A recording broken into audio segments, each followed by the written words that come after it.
तो जय हिंद प्यारे बच्चों, स्वागत है प्यारे बच्चों आप लोगों को एक नए वीडियो में। तो प्यारे बच्चों, जैसे कि आप लोगों को पता है कि बिहार दरोगा का वैकेंसी आ चुका है प्यारे बच्चों, और आपको प्यारे बच्चों अच्छे तरीका से तैयारी करना है। अगर आप लोग अच्छे तरीके से तैयारी करते हो तो आपका रिजल्ट हो सकता है, ठीक है। और देखिए प्यारे बच्चों, आपको बिहार दरोगा में घटना चक्र प्यारे बच्चों पढ़ना है। तो प्यारे बच्चों, यहाँ पर मैं आपको अभी घटना चक्र प्यारे बच्चों पढ़ाने वाला हूँ। तो यहाँ पर देख सकते हो आप लोग का प्यारे बच्चों भूगोल का प्यारे बच्चों ये क्या है, घटना चक्र है, ठीक है। तो इसको मैं आपको बहुत ही अच्छे तरीका से प्यारे बच्चों अभी 20 पेज करवाऊंगा, ठीक है। तो आप लोग वीडियो को लास्ट तक देखिएगा, ठीक है। ये न्यू प्यारे बच्चों 2025 का न्यू प्यारे बच्चों आप लोग का घटना चक्र है। मतलब कि आपको 1990 से लेकर फरवरी 2025 तक का जितना भी प्रश्न पूछा गया होगा, जितना भी एग्जाम में, वो सारा क्वेश्चन इस वीडियो में दिया गया है। तो आप लोग इस वीडियो को लास्ट तक देखिएगा, ठीक है। तो चलिए प्यारे बच्चों, मैं आपको बहुत ही आसान तरीका से पहले मैं क्वेश्चन करवाता हूँ, बहुत ही अच्छे तरीका से पढ़कर सुनाता हूँ। आप लोग अच्छे तरीका से इसको सुनिएगा, ठीक है। तो पहला यहाँ पर आपका दिया गया है प्यारे बच्चों कि भारत का भूगोल दिया गया, पहला आपका अध्याय है। और आपको पता है कि इसमें प्यारे बच्चों टोटल आपका बुक प्यारे बच्चों, सॉरी टोटल टोटल आपका यहाँ पर चैप्टर है प्यारे बच्चों कितना है, तो यहाँ पर दिया गया है कितना, 52 आपका चैप्टर है, ठीक है। तो मैं आपको यहाँ पर आज प्यारे बच्चों पहला चैप्टर का जितना भी आपका यहाँ पर होगा क्वेश्चन और आंसर मैं आपको सारा करवाऊंगा, ठीक है। तो चलिए मैं इसको थोड़ा जूम कर देता हूँ, जिससे मैं आपको बहुत ही आसान तरीका से पढ़ा सकूँ, ठीक है। तो देखिए यहाँ पर मैं इसको थोड़ा जूम कर देता हूँ, जिससे आपको अच्छे तरीका से दिखाई दे, ठीक है। अब आपको दिखाई दे रहा है, ठीक है। तो चलिए मैं आपको अच्छे तरीका से पढ़ के सुनाता हूँ, आप लोग सुनिएगा। यहाँ पर दिया गया प्यारे बच्चों नोट्स में कि भारत एशिया महाद्वीप में अवस्थित है, एक दक्षिण एशियाई देश है। अनियमित चतुष्कोणीय आकृति वाला यह देश हिंद महासागर के उत्तर में अवस्थित है। अक्षांशीय विस्तार के दृष्टिकोण से भारत उत्तरी गोलार्ध में तथा देशांतरीय विस्तार की दृष्टि से पूर्वी गोलार्ध में स्थित है, ठीक है। भारत विश्व में क्षेत्रफल की दृष्टि से सातवां, रूस, कनाडा, संयुक्त राज्य अमेरिका और चीन, ब्राजील, ऑस्ट्रेलिया के बाद तथा जनसंख्या की दृष्टि से दूसरा चीन के बाद बड़ा देश है। 26 जनवरी 2020 से भारत में 28 राज्य एवं 8 केंद्र शासित प्रदेश है, ठीक है। उसके बाद नवीनतम केंद्र शासित प्रदेश दादर और नगर हवेली तथा दमन और द्वीप है, जिससे 2 केंद्र शासित प्रदेश दादर और नगर हवेली द्वारा दमन और द्वीप के मिलाकर निर्मित किया गया है, ठीक है। उसके बाद दिया गया है कि इससे पूर्व निर्मित केंद्र शासित प्रदेश जम्मू और कश्मीर तथा लद्दाख है। इनका निर्माण जम्मू और कश्मीर राज्य के पुनर्गठन का पश्चात, उसके बाद अगला आपका यहाँ पर दिया गया है प्यारे बच्चों, हुआ था। इसमें पूर्व निर्मित केंद्र शासित प्रदेश जम्मू और कश्मीर तथा लद्दाख, इसका निर्माण जम्मू और कश्मीर के राज्य के पुनर्गठन पश्चात हुआ था। भारत का कुल क्षेत्रफल 32,87,267 वर्ग किलोमीटर है, जो पृथ्वी के समस्त क्षेत्रफल का लगभग, स्थानीय भाग का क्षेत्रफल का लगभग आपको 2.4% है। और भारत में संपूर्ण विश्व का 17.5% जनसंख्या निवास कर रहा है। और 2011 की जनगणना के अंतिम आंकड़े के अनुसार भारत की मुख्य भूमि का विस्तार उत्तर में दक्षिण तथा 1314 किलोमीटर तथा पूर्व से पश्चिम तक 2933 किलोमीटर है, ठीक है। अगला आपका यहाँ पर दिया गया है, देख सकते हो कि भारत में कुल क्षेत्रफल 32,87,263 वर्ग किलोमीटर में गैर कानूनी ढंग से पाकिस्तान को कब्जा वाला 78,144 वर्ग किलोमीटर क्षेत्र पाकिस्तान द्वारा गैर कानूनी ढंग से चीन को दिया गया है। और 5,180 वर्ग किलोमीटर क्षेत्र तथा गैर कानूनी ढंग से चीन को कब्जे वाला 37,555 वर्ग किलोमीटर, कुछ प्रमाणिक स्रोतों में 38,000 वर्ग किलोमीटर क्षेत्र शामिल है। और वर्ष 2011 के जनगणना के अंतिम आंकड़े के अनुसार गांवों की संख्या 64,932 है, ठीक है। उसके बाद अगला आपका यहाँ पर दिया गया है प्यारे बच्चों, देख सकते हो आप लोग, प्रश्न आपका यहाँ पर आ जाता है, मतलब प्रश्न कोश आ जाता है। अब इससे जितना भी प्रश्न आपको पूछा गया होगा वो प्रश्न करवा देता हूँ, ठीक है। तो देखिए पहला प्रश्न है आपका कि भारत के संदर्भ में निम्नलिखित कथनों में कौन सा सही है। तो देखिए इसका राइट आंसर आपका हो जाएगा प्यारे बच्चों, ऑप्शन आपका सी हो जाएगा, ठीक है। किस प्रकार आपका सही होगा, तो देखिए इसके बारे में बहुत ही अच्छे तरीके से यहाँ पर दिया गया है, ठीक है। दिया गया कि भारत विश्व का 7वां बड़ा देश है, ना कि 6ठा, ठीक है। संपूर्ण भारत का अक्षांशीय विस्तार 6 डिग्री 45 से 37 डिग्री 6 उत्तरी अक्षांश के मध्य है, जबकि उष्ण कटिबंधीय क्षेत्र का विस्तार यानी कि 23 से उत्तरी तथा दक्षिणी अक्षांश के मध्य है। इस प्रकार कथन ए एवं 4 गलत है तथा कथन 2 एवं 3 सही है, क्योंकि भारत का समस्त स्थलीय भाग संसार के कुल क्षेत्रफल का 2.4% घेरी हुई है और कर्क रेखा देश को बीचों बीच गुजरती है, जो अक्षांश विस्तार कर 2 भागों में विभाजित करती है। दूसरा प्रश्न आपके स्क्रीन पर यहाँ पर आ जाता है, क्या रहा क्या, निम्नलिखित कथनों में कौन सा भारत के बारे में सही है। तो आपको उत्तर आपको यहाँ पर चुनने के लिए कह रहा है। तो देखिए इसका राइट आंसर आपका हो जाएगा प्यारे बच्चों, ऑप्शन हो जाएगा डी हो जाएगा, ये हो जाएगा। ठीक है, किस प्रकार होगा तो देखिए मैं आपको बता रहा हूँ। तो देखिए कह रहा है कि 2 और 4 का रहा था, तो यहाँ देखिए आपका ये 2 है और ये आपका 4 है, तो यह स्थल क्षेत्रफल का कुल क्षेत्रफल का 2.4% भाग अधिकृत किया हुआ है। ठीक है, अभी जस्ट हमने आपको बताए हैं। उसके बाद 82 डिग्री से 30 पूर्वी देशांतर का उपयोग भारतीय मानक समय के निर्धारित करने के लिए किया जाता है। ये दोनों यानी कि 2 और 4 सही है, वरना उसके बाद 1 और 3 दोनों गलत है। ठीक है, उसके बाद अगला आपका यहाँ पर आ जाता है, अगला पेज है प्यारे बच्चों, आपके स्क्रीन पर दिख रहा होगा। ठीक है, आपको दिख रहा है और वीडियो पसंद आ रहा है तो आप लोग वीडियो को लाइक भी करते चलिएगा। ठीक है, तीसरा प्रश्न है आपका, यहाँ पर देख सकते हो, थोड़ा जूम आउट कर देते हैं, दिखाई दे रहा है, बोलिए आप लोग कमेंट करिए तो। हाँ ठीक है, तीसरा है कि क्षेत्रफल की दृष्टि से भारत का विश्व के देशों में कौन सा स्थान है। तो छठा आपका राइट आंसर हो जाएगा, क्या होगा, सॉरी 7वां आपका राइट आंसर हो जाएगा। क्षेत्रफल की दृष्टि से भारत का विश्व में 7वां स्थान है। ठीक है, याद करते चलिएगा।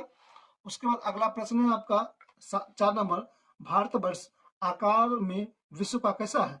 तो पहले बच्चों 7वां सबसे बड़ा देश है। ठीक है, अगला प्रश्न है 5 नंबर प्रश्न दिया गया है कि भारत का क्षेत्रफल संसार का क्षेत्रफल का 2.4% है, परंतु इसकी क्या कहता है कि संपूर्ण मानव जाति का 17% जनसंख्या है, तो ऑप्शन हो जाएगा बी राइट आंसर होगा। ठीक है, अगला प्रश्न है आपके 6ठा नंबर, करा कि भारत में लगभग कितना गांव है।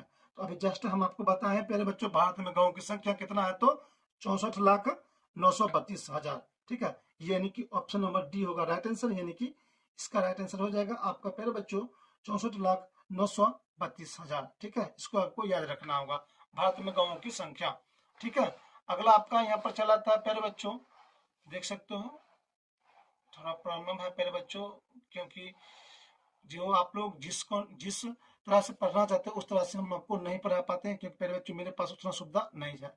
अगर आप लोग सपोर्ट कर देते हो तो मैं आपके लिए बहुत ही अच्छे कंटेंट लेकर आऊंगा। ठीक है प्यारे बच्चों, तीसरा उसके बाद अगला प्रश्न है, यहाँ पर देख सकते हो आप लोग का प्रश्न आ जाता है प्यारे बच्चों, 7वां नंबर प्रश्न आता है। ठीक है, देख सकते हो निम्नलिखित जोड़ों में कौन सा जोड़ा सही नहीं है। तो आपका ऑप्शन डी होगा, भारत में राज्यों की संख्या 26 नहीं है, कितना है 28 है। ठीक है, उसके बाद अगला प्रश्न है 8 नंबर प्रश्न, आपके स्क्रीन पर देख रहा होगा, कह रहा है कि भारत के लिए निम्नलिखित कथनों में कौन सा असत्य है। तो पहले बच्चों ऑप्शन डी, सर्वप्रथम सूर्योदय इसके मिजोरम राज्य में होता है, नहीं मिजोरम में नहीं होता है, ये कहाँ पर होता है, तो हिमाचल प्रदेश में होता है। ठीक है, अगला प्रश्न है आपका अक्षांश विस्तार, यानी कि दूसरा आपका आ जाता है। तो चलिए अक्षांश विस्तार के बारे में मैं आपको अच्छे तरीका से बता देता हूँ। ठीक है, तो देखिए यहाँ पर आप लोग अच्छे तरीका से अक्षांश विस्तार के बारे में दिया गया है कि भूपृष्ठ पर विषुवत रेखा से उत्तर या दक्षिण दिशा में स्थित किसी भी बिंदु को पृथ्वी के केंद्र में मापी गई कोणीय दूरी को अक्षांश कहते हैं। अक्षांश रेखा वही काल्पनिक रेखा होती है जो पृथ्वी के चारों ओर पूर्व से पश्चिम दिशा में विषुवत रेखा के समांतर खींची जाती है। अक्षांश को अक्षांश मिनटों में सेकंडों में दर्शाया जाता है। पृथ्वी के 2 बराबर भागों में बांटने वाला 0 डिग्री अक्षांश को भूमध्य रेखा कहा जाता है। विषुवत वृत्त भूमध्य रेखा के उत्तरी भागों को उत्तरी गोलार्ध और दक्षिणी भाग में को दक्षिणी गोलार्ध कहते हैं। भूमध्य रेखा के उत्तर में स्थित अक्षांश रेखाओं के उत्तरी अक्षांश रेखा तथा भूमध्य रेखा में दक्षिण में स्थित अक्षांश को दक्षिणी अक्षांश भी रेखा कहते हैं, अक्षांश रेखा कहते हैं। ठीक है, उसके बाद यहाँ पर दिया गया आपका देख सकते हो आप लोग अच्छे तरीके से दिया गया है कि यदि अक्षांश रेखाओं को 1 डिग्री के अंतराल पर खींचा जाए तो गोलों पर उत्तरी गोलार्ध में 89 अक्षांश रेखा तथा दक्षिणी गोलार्ध में 89 अक्षांश रेखा होगी। इस प्रकार विषुवत वृत्त की रेखा विषुवत वृत्त को लेकर अक्षांश रेखा की कुल संख्या कितना है प्यारे बच्चों, 189 है, 179 है। इन्हीं 2 समांतर अक्षांश रेखाओं के मध्य की दूरी लगभग 111 किलोमीटर होती है। उसके बाद भूपृष्ठ पर उत्तरी ध्रुव एवं दक्षिणी ध्रुव को मिलाने वाली काल्पनिक रेखा जो पृथ्वी के 2 बराबर भागों में बांटती है प्रधान युमंतर रेखा कहलाती है। ठीक है, इसको आप लोग याद रखिएगा, क्या कहते हैं, प्रधान युमंतर रेखा भी कहते हैं। उसके बाद अगला दिया गया कि प्रधान युमंतर रेखाओं को जीरो देशांतर भी कहा जाता है। यह रेखा लंदन के ग्रीनविच शहर से गुजरती है। इस प्रकार इसे ग्रीनविच मीन टाइम ये रेखा भी कहा जाता है। प्रधान युमंतर को पूर्व पश्चिम से उत्तरी ध्रुव एवं दक्षिणी ध्रुव को मिलाने वाली काल्पनिक रेखा को देशांतर रेखा कहा जाता है। देशांतर रेखा समांतर नहीं होते हैं। ध्रुव में विषुवत रेखाओं की ओर बढ़ने पर देशांतर रेखाओं के मध्य की दूरी बढ़ जाती है और विषुवत रेखा पर देशांतर रेखाओं के बीच अधिकतम 111.33 किलोमीटर दूरी होती है। ठीक है, उसके बाद अगला आपका यहाँ पर दिया गया है प्यारे बच्चों कि भारत पूर्वोत्तर उत्तरी गोलार्ध में स्थित है। संपूर्ण भारत का अक्षांशीय विस्तार 6 डिग्री 45 उत्तर तथा 37 डिग्री 6 उत्तरी अक्षांश के मध्य है। इसकी मुख्य भूमि 8 डिग्री 4 उत्तरी अक्षांश और 37 डिग्री 6 उत्तरी अक्षांश है एवं 68.7 पूर्वी देशांत से 97.25 पूर्वी देशांतर के मध्य फैली हुई है। उष्ण कटिबंध क्षेत्र का विस्तार कितना है प्यारे बच्चों, तो 23 डिग्री 30 उत्तरी देशांत दक्षिणी अक्षांश के मध्य है। अतः भारत का विस्तार उष्ण एवं उपोष्ण दोनों कटिबंध में है। धातत्व है कि निम्न अक्षांश 0 डिग्री से उच्च अक्षांश 90 डिग्री की ओर जाने वाले दिन और रात को अवधि के अंतर आता है। उत्तरी गोलार्ध के अक्षांशों के प्रभावित क्षेत्र से उत्तरी और दिन और रात की अवधि पर पड़ता है। ठीक है, उसके बाद आपका यहाँ पर चलाता है प्यारे बच्चों, फिर आपका आ जाता है क्या, नोट्स यानी प्यारे बच्चों प्रश्न आ जाता है। प्रश्न दिया गया है कि भारत विस्तृत है, तो भारत प्यारे बच्चों उपयुक्त में से कोई नहीं, यानी कि इसका राइट आंसर हो जाएगा प्यारे बच्चों। यहाँ पर देख सकते हो भारत जो है प्यारे बच्चों विस्तृत है। कितना, भारत के मुख्य भूमि का विस्तार लगभग आपको कितना दिया गया, 8 डिग्री से 8 डिग्री 4 उत्तरी से 37 डिग्री 6 उत्तरी अक्षांश तथा 68 डिग्री 7 पूर्व से 97 डिग्री 25 पूर्वी देशांतरों के मध्य है। कर्क रेखा भारत के लगभग बीचों बीच से होकर गुजरती है। स्पष्ट है कि कोई विकल्प सही नहीं है, मतलब कि ये जो आपका विकल्प दिया गया इसके अनुसार आपका आंसर हो जाएगा ऑप्शन डी हो जाएगा राइट आंसर। ठीक है, अगला प्रश्न है आपका यहाँ पर प्यारे बच्चों, दूसरा नंबर प्रश्न पूछ रहा है कि सिक्किम से गुजरने वाली अक्षांश निम्नलिखित में से किस एक और भी गुजरती है, तो राइट आंसर हो जाएगा राजस्थान, इसका राइट आंसर हो जाएगा। ठीक है, अगला आपका तीसरा नंबर यहाँ पर प्रश्न दिया गया प्यारे बच्चों, देख सकते हो आप लोग का कि जिस जिले से 70 डिग्री पूर्व देशांतर रेखा गुजरती है वह है, तो वह प्यारे बच्चों जैसलमेर है। ऑप्शन नंबर बी होगा राइट आंसर। ठीक है, अगला आपका आ जाता है तीसरा यूनिट आ जाता है भारत एवं कर्क रेखा आ जाता है। तो चलिए इसके बारे में नोट्स के बारे में पहले पढ़ लेते हैं, उसके बारे में आपको क्वेश्चन भी करवाऊंगा। ठीक है, कि विषुवत रेखा के उत्तर में स्थित 23 डिग्री 30 उत्तरी अक्षांश का कर्क रेखा कहा जाता है। कर्क रेखा भारत के लगभग मध्य से होकर गुजरती है। कर्क रेखा भारत के कुल 8 राज्यों से होकर गुजरती है। वो राज्य कौन कौन है, गुजरात है, राजस्थान है, मध्य प्रदेश है, छत्तीसगढ़ है, झारखंड है, पश्चिम बंगाल है, त्रिपुरा है और मिजोरम है। इसको याद कर लीजिएगा, इंपॉर्टेंट यानी कि एग्जाम के व्यू से ये बहुत ज्यादा इंपॉर्टेंट है। ठीक है, उसके बाद अगला आपका यहाँ पर दिया गया है प्यारे बच्चों, देख सकते हो आप लोग यहाँ पर अच्छे तरीका से कि सूर्य के उत्तरायण होने के बाद से उत्तरी गोलार्ध, उसके बाद दिनों की अवधि बढ़ जाती है। 21 जून एवं इसकी निकटतम तिथि को सूर्य उत्तरायण स्थिति के सर्वोच्च बिंदु कर्क रेखा पर होती है। इस समय उत्तरी गोलार्ध में दिन की अवधि सर्वाधिक एवं रात सबसे छोटी अवधि की होती है तथा दक्षिणी गोलार्ध में इसकी विपरीत स्थिति होती है। माही नदी कर्क रेखा की 2 बार काटती है, जो माही नदी है कर्क रेखा को 2 बार में काटती है। और यहाँ पर देख सकते हो आप लोग का दिया गया है कि महत्वपूर्ण भारतीय नगरों की अक्षांशीय विस्तार क्या है, तो देखिए आपको यहाँ पर दिया गया, इसको आप लोग पढ़ लीजिएगा। ठीक है प्यारे बच्चों, उसके बाद आपका यहाँ पर आ जाता है प्रश्न आ जाता है। प्रश्न कह रहा है प्यारे बच्चों आपका कर्क रेखा किस राज्य से होकर गुजरती है, तो अभी मैं प्यारे बच्चों आपको जस्ट बताया था कि कर्क रेखा प्यारे बच्चों टोटल भारत की 8 राज्यों से होकर गुजरती है। ठीक है, तो इसका आंसर क्या होता है आप लोग मुझे कमेंट सेक्शन में बताइएगा। ठीक है, उसके बाद अगला आपका यहाँ पर आ जाता है, देख सकते हो आप लोग का प्रश्न आ जाता है अच्छे तरीका से। दूसरा नंबर करा कि कर्क रेखा किस राज्य से होकर गुजरती है, तो ऑप्शन बी बिहार झारखंड हो जाएगा राइट आंसर। उसके बाद प्यारे बच्चों लाइट कट गई थी प्यारे बच्चों, इसलिए प्यारे बच्चों आपको मैं अब मोबाइल के लाइट से आपको पढ़ा रहा हूँ। ठीक है, मेरे पास उतना सुविधा नहीं है जिससे मैं प्यारे बच्चों आपको अच्छी तरीका से पढ़ा सकूं, मगर जो भी आपको कंटेंट दे रहा हूँ आपके लिए बहुत ज्यादा ही इम्पोर्टेंट है। अगला है आपका कर्क रेखा निम्नलिखित में से किस राज्य को होकर गुजरती है? तो प्यारे बच्चों आपका राइट आंसर हो जाएगा ऑप्शन नंबर हो जाएगा ए, 1 2 3, यानी कि ऑप्शन ए होगा राइट आंसर, यानी कि गुजरात, छत्तीसगढ़ और उत्तर प्रदेश होगा राइट आंसर। ठीक है, उसके बाद 4 नंबर आपको प्रश्न दिख रहा होगा आपके स्क्रीन पर, कर्क रेखा गुजरती है। तो कर्क रेखा प्यारे बच्चों इनमें से सभी, यानी कि मध्य प्रदेश में होता है, त्रिपुरा में भी होता है और मिजोरम से भी गुजरता है। ठीक है, 5 नंबर प्रश्न आपको दिख रहा होगा कि कितने भारतीय प्रदेश से होकर कर्क रेखा गुजरती है? तो टोटल प्यारे बच्चों 8, अभी जस्ट आपको बताए हैं। ठीक है, उसके बाद 6ठा नंबर प्रश्न है कि भारत का एक राज्य जिससे होकर कर्क रेखा गुजरती है, तो राज्य कौन सा है? तो प्यारे बच्चों ऑप्शन जी झारखंड हो जाएगा इसका राइट आंसर। और आपको पता है प्यारे बच्चों 2000 ईस्वी में झारखंड बिहार से अलग हुआ था। ठीक है, इसको याद रखिएगा, इंपॉर्टेंट है एग्जाम के व्यू से। अगला प्रश्न है, यहाँ पर आप लोग देख सकते हो अच्छे तरीका से आपको दिख रहा होगा। 7 नंबर प्रश्न कह रहा है कि निम्नलिखित में किस राज्य से होकर कर्क रेखा नहीं गुजरती है? तो प्यारे बच्चों आपका जवाब हो जाएगा मणिपुर होगा इसका राइट आंसर।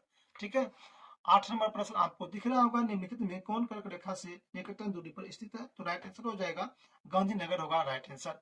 ठीक है, अगला प्रश्न है प्यारे बच्चों 9 नंबर प्रश्न आपके स्क्रीन पर कर रहा है कि निम्नलिखित नगरों में कौन सा कर्क रेखा के निकट है? तो प्यारे बच्चों कोलकाता होगा राइट आंसर इसका। ठीक है, अगला प्रश्न है आपके स्क्रीन पर प्यारे बच्चों, यहाँ पर 10 नंबर प्रश्न है कि कौन सा महत्वपूर्ण अक्षांश भारत के दो लगभग बराबर भागों में विभाजित करती है? तो प्यारे बच्चों ऑप्शन डी होगा राइट आंसर। यहाँ पर देख सकते हो आपका आंसर है प्यारे, यहाँ पर प्यारे बच्चों आंसर है कितना है? तो 23 डिग्री 30 उत्तरी हो जाएगा इसका राइट आंसर।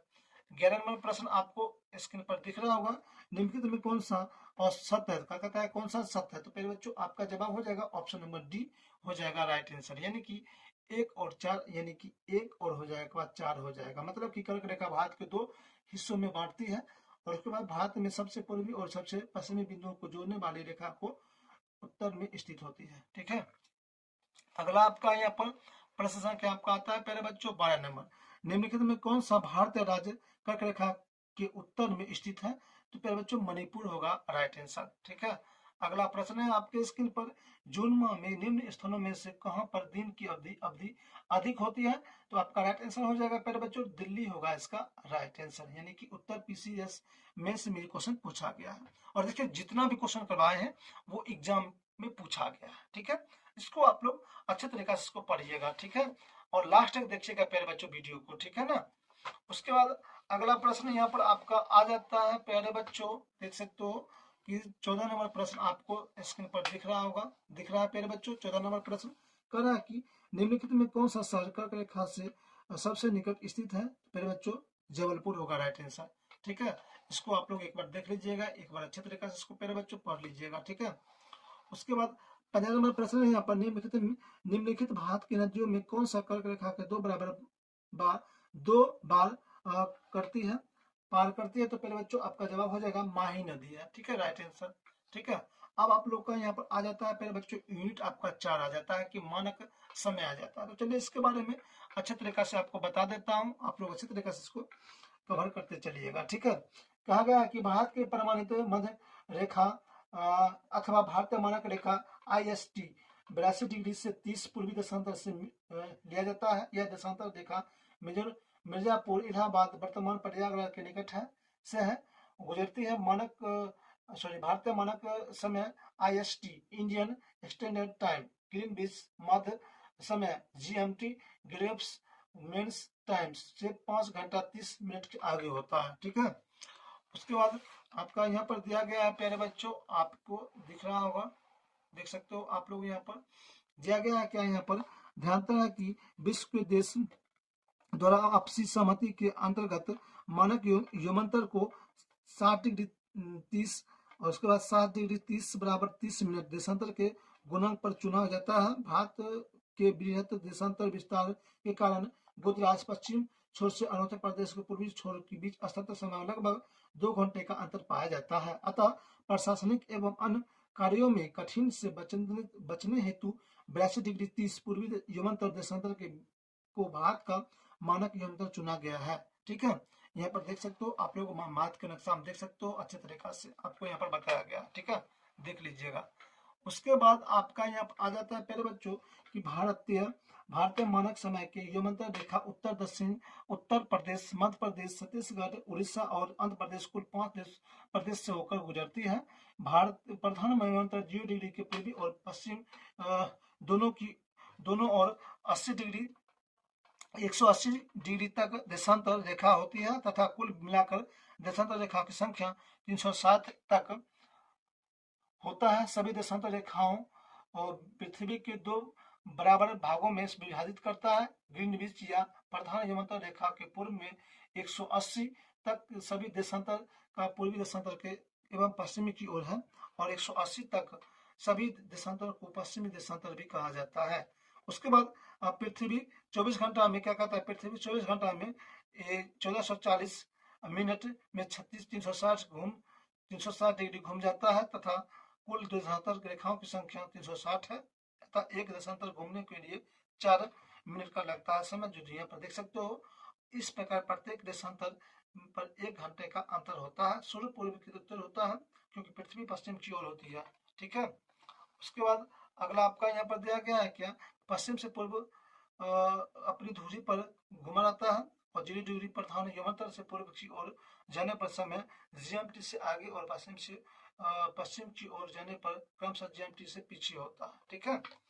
उसके बाद अगला आपका यहाँ पर दिया गया है प्यारे बच्चों, कह रहा है कि रहती है और 0 डिग्री से 180 पूर्व की ओर जाने पर 12 घंटे की अवधि लगता है एवं यह ग्रीनविच में 12 घंटे आगे रहता है। इसी प्रकार 0 से 180 डिग्री की ओर जाने पर ग्रीनविच में 12 घंटा पीछे का समय मिलता है। 180 डिग्री पूर्व एवं 180 डिग्री पश्चिमी देशांतर में कुल 24 घंटे अर्थात दिन रात के अंतर पाया जाता है।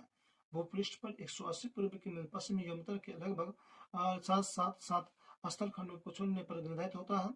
काल्पनिक रेखा अंतरराष्ट्रीय तिथि रेखा कहलाती है, ठीक है। इस प्रकार आप लोग को इसको बता दिए हैं। अब आप लोग का प्यारे बच्चों फिर से आ जाता है, प्यारे बच्चों प्रश्न कोश आ जाता है, तो देखिए इसको किस प्रकार में आपको बता रहा हूँ, ठीक है। कह रहा है कि निम्नलिखित वाक्यों पर विस्तार करने के लिए कह रहा है, विचार करने के लिए कह रहा है। तो देखिए इसका जो राइट आंसर होगा प्यारे बच्चों आपका ऑप्शन बी होगा राइट आंसर, यानी कि एक सत्य है, दूसरा असत्य है और तीसरा भी सत्य है, चौथा भी सत्य है। मतलब कि ये आपका कह रहा है कि मुख्य भूमि भारत का अक्षांश और देशांतर विस्तार लगभग आपको 30 डिग्री दिया गया है।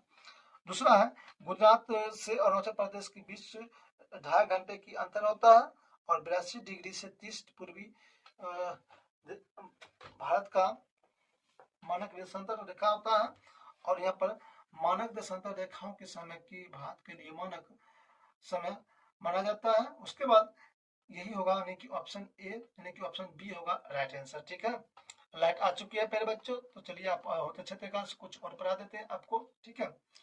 जब भारतीय मानक समय के यमंतर पर अधिरात्रि है एक स्थान पर सुबह का 6 बजता है तो उस समय की अवधि जिस यमंतर पर होता हुआ है, तो प्यारे बच्चों ऑप्शन नंबर हो जाएगा बी आपका राइट आंसर, यानी कि 172 डिग्री 30 पूर्वी देशांतर होगा, ठीक है।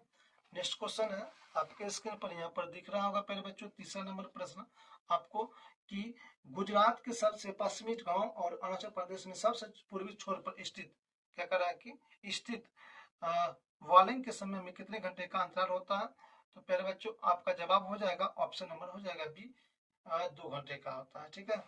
अगला प्रश्न है 4 नंबर प्रश्न आपको दिख रहा होगा, कह रहा है कि निम्नलिखित पर विचार करने के लिए कह रहा है, तो इसका राइट आंसर आपका हो जाएगा ऑप्शन सी होगा, 2 और 3 हो जाएगा, ठीक है, यानी कि 2 और 3 हो जाएगा, ठीक है।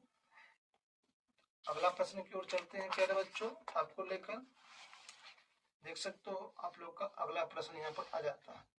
प्रश्न है आपका यहाँ पर प्यारे बच्चों 5 नंबर प्रश्न दिख रहा है आपको, ठीक है। वीडियो पसंद आ रहा है तो वीडियो को लाइक करते चलिएगा। प्रश्न है आपका निम्नलिखित में कौन सा शहर भारतीय मानक समय IST देशांतर के निकट है। तो पहले बच्चों ऑप्शन ए रीवा होगा राइट आंसर। नेक्स्ट प्रश्न है बच्चों आपके स्क्रीन पर यहाँ पर प्रश्न कर रहा है आपका 6 नंबर, यदि भारतीय मानक समय के अनुसार पूर्वाह के 10 बजे हैं तो 92 डिग्री पूर्वी देशांतर पर शिलांग की स्थानीय समय क्या होगा। तो पहले बच्चों आपका जवाब हो जाएगा 10 से 38 पूर्वाह्न हो जाएगा, ठीक है। नेक्स्ट प्रश्न है बच्चों आपके स्क्रीन पर कि यदि भारतीय मानक समय युगांतर पर मध्य है तो 120 डिग्री पूर्वी देशांतर पर स्थानीय समय क्या होगा? तो राइट आंसर आपका हो जाएगा ऑप्शन नंबर हो जाएगा पहले बच्चों 20 का राइट आंसर। ठीक है। नेक्स्ट प्रश्न है बच्चों 8 नंबर प्रश्न आपको दिख रहा होगा। ठीक है, दिख रहा है ना? ठीक है। भारतीय मानक समय की युगांतर नहीं गुजरती है तो फिर बच्चों महाराष्ट्र नहीं गुजरती है। ठीक है। 9 नंबर प्रश्न है पहले बच्चों भारतीय मानक समय की देशांतर रेखा 82 डिग्री 30 किस नगर से होकर गुजरती है? तो पहले बच्चों आपका जवाब हो जाएगा पहले बच्चों मिर्जापुर होगा इसका राइट आंसर। यहाँ पर ऑप्शन में नहीं है पहले बच्चों, इसलिए ऑप्शन ही गलत है। ठीक है। उसके बाद 10 नंबर प्रश्न है आपका निम्नलिखित देशांतर में कौन सा भारत के परमाणु मध्याह्न रेखा कहलाती है? तो बच्चों आपका जवाब हो जाएगा ऑप्शन नंबर बी 85 डिग्री 30 पूर्वी हो जाएगा। ठीक है। 11 नंबर प्रश्न है आपके स्क्रीन पर पहले बच्चों भारतीय मानक समय IST निम्नलिखित स्थानों में किसके समीप से होकर गुजरती समीप से लिया जाता है? तो पहले बच्चों आपका जवाब हो जाएगा पहले बच्चों ऑप्शन ए इलाहाबाद नैनी हो जाएगा राइट आंसर। ठीक है। अगला प्रश्न आपका आता है 12 नंबर प्रश्न। यहाँ पर देख सकते हो पहले बच्चों आप लोग बहुत ही आसान तरीका से कि भारतीय मानक समय IST एवं ग्रीनविच मध्य समय GMT में कितना अंतर होता पाया जाता है? तो बच्चों 5.1/2 घंटे का। ठीक है। अगला प्रश्न है आपका 13 नंबर प्रश्न। 13 नंबर प्रश्न है कि यदि अरुणाचल प्रदेश में तीरथ में सूर्योदय 5 बजे होता है प्रातः होता है तो गुजरात के कांडा में सूर्योदय किस समय होगा? तो बच्चों आपका जवाब हो जाएगा 7 बजे यानी कि 2 घंटे का अंतर होता है। 14 नंबर प्रश्न है आपके स्क्रीन पर दिख रहा है प्रश्न आपको प्यारे बच्चों। ठीक है, दिख रहा है आपको 14 नंबर प्रश्न। 14 नंबर प्रश्न प्यारे बच्चों निम्नलिखित में कौन सा शहर दिल्ली के सबसे समीप के देशांतर पर स्थित है? तो प्यारे बच्चों बेंगलोर होगा राइट आंसर। ठीक है। उसके बाद आपका 15 नंबर प्रश्न यहाँ पर आ जाता है। 15 नंबर प्रश्न आपको दिख रहा है कह रहा है कि किस पठार पर कर्क रेखा तथा भारतीय मानक समय रेखा एक दूसरे को काटती है? तो राइट आंसर हो जाएगा बेलेख खंड हो जाएगा। ठीक है। ठीक है। उसके बाद आपका आ जाता है 5 नंबर यूनिट आ जाता है दूरस्थ बिंदु होता है। इसके बारे में प्यारे बच्चों मैं आपको अगले वीडियो में बताऊंगा। अगर ये वीडियो आपको पसंद आया है तो प्यारे बच्चों वीडियो को लाइक कीजिएगा, शेयर कीजिएगा और चैनल पर पहली बार आए हैं तो चैनल को जरूर सब्सक्राइब कर लीजिएगा। ठीक है। तो मिलते हैं प्यारे बच्चों आप लोगों से अगले वीडियो में, तब तक के लिए नमस्कार प्यारे बच्चों, बेस्ट ऑफ लक, जय हिंद प्यारे बच्चों।